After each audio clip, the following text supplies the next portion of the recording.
Yeah, I guess in a sense you could say that the worst thing that Bayern could do this summer is, Max Eberl and the president Heiner and everyone else and Uli Hoeneß in his press column or his, his newspaper column and Lothar Matthäus, whoever else, the whole kind of hierarchy come out and say the only reason that Bayern were knocked out of the Champions League was specifically because of these injuries and the squad's fine as it is and they've still got world-class players and they'll prove that by winning the Bundesliga and there's nothing to really worry about because there is serious long-term kind of rot in this team, if you will. And yeah, it's interesting. I did find myself keep going back to, Julian Nagelsmann at the club and that kind of fateful defeat to Villarreal, which kind of ended up costing him his job, and the kind of turmoil he was going through with the squad and how he was trying to move it on from Lewandowski and build this new team in his own image and things like that. And Bayern ultimately obviously decided to cut that short, went for Tuchel, which was a very tumultuous period, and they've obviously then gone for Kompany, hoping that they can kind of turn things back around to some sort of form of normality.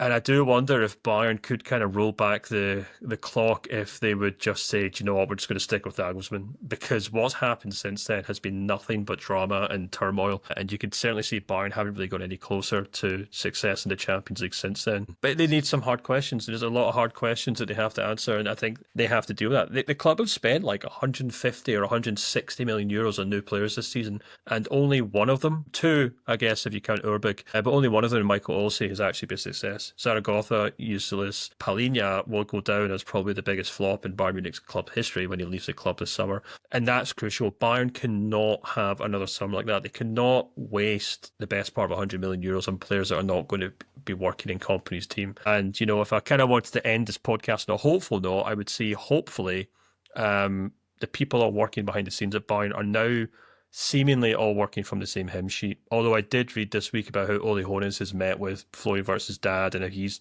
leading the charge to re-sign him. And if I was Max Eberl, I'd be thinking, why the hell is this retired old man doing my job for me? But anyway, as that aside, you would hope that, all those guys and Kompany are all singing from the same hymn sheet. They all know what players they want. They all know which players to identify. And hopefully Bayern can go out and spend another 150 million euros, maybe more if they sell the likes of Kane, Palhinha, Coleman and stuff like that, and actually find and plug the holes that desperately need to be filled, because as things stand, this Bayern team nowhere near Champions League contenders, I think, and that was proven tonight.